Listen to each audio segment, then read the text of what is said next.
जय श्री हरि विष्णु। आज मैं आपको भगवान बुद्ध के अवतार की कथा सुनाऊंगी।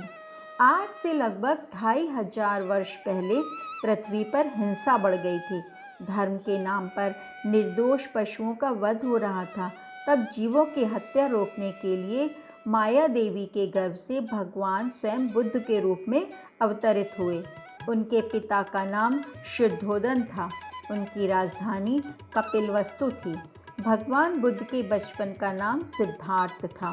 सिद्धार्थ के जन्म के बाद उनकी माता का देहांत हो गया। सिद्धार्थ का पालन पोषण उनकी विमाता गौतमी देवी ने किया।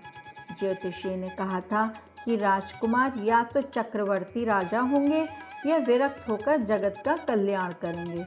महाराज शुद्धोदन ज्योतिषियों की इस बात से चिंतित रहते थे। उन्होंने राजकुमार के लिए बहुत बड़ा भवन बनवा दिया। उस भवन में दुख, रोग और मृत्यु की कोई बात ना पहुँचे, इसकी कड़ी व्यवस्था कर दी थी। राजकुमार का विवाह राजकुमारी यशोधरा से हुआ था। उनके पुत्र का नाम राहुल था। राजकुमार सिद्धार्थ अत्यंत दयालु थे। एक बार उन्होंने पिता से नगर देखने की आज्ञा मांगी। राज्य की ओर से ऐसी व्यवस्था हो गई कि राजकुमार को नगर में कोई दुखद दृश्य न दिखाई दिए। लेकिन होनहार को कौन रोक सकता है।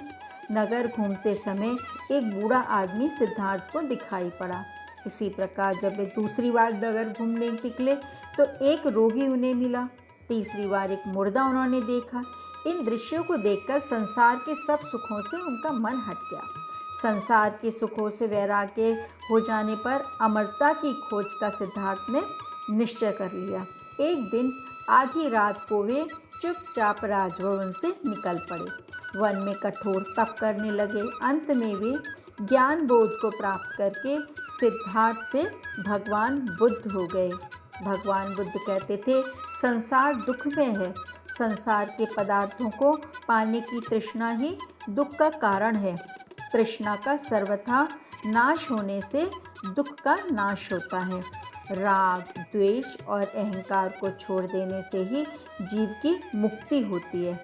सत्य, नम्रता, सदाचार, सद्विचार, सद्गुण, सद्बुद्धि, ऊंचा लक्ष्य और उत्तम ध्यान, ये 8 साधन भगवान बुद्ध ने मनुष्य की उन्नति के लिए बताए थे। इस प्रकार उन्होंने संसार में घूम घूम कर मानव धर्म का खूब प्रचार किया। यज्ञ में पशुवध को रोका। जीवों के प्रति प्रेम, अहिंसा और सद्भाव का अमर संदेश दिया। आज भी भगवान बुद्ध के उपदेश जन जन के लिए कल्याणकारी हैं। अहिंसा के अवतार भगवान बुद्ध को हम सब नमस्कार करते हैं। जय श्री हरि विष्णु।